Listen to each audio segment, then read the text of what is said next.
na boty a vítam z prvého challengeu. Ten challenge spočíva v tom, že budeme tu mať, tu ja to máme ako keby ste nevideli, budeme tu mať soľ, tu je cukor v miske, tu je tu citrónka a peper. Toto všetko si dáme do 2 pohárov a vypijeme to. Takže uvidíme, či sa nám to podarí a ak nie, tak máme smolu. Držte palce.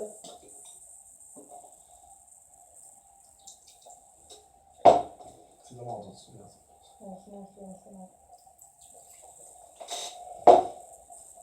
Už teraz sa dosmrdí. Cukor. Cukor je v pohode. Najprv teraz dáme soľ.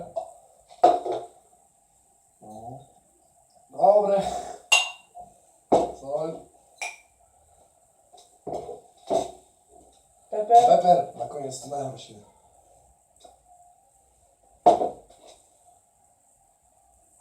To nejde. Je tam. To zamiešame samozrejme. Zamiešame to. Fuj, tak to bude riadny grc teda. No. Fú.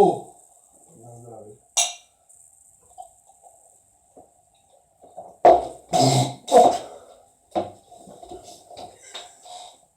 To mám vedro, ty nekáš. Vedro. Nejde.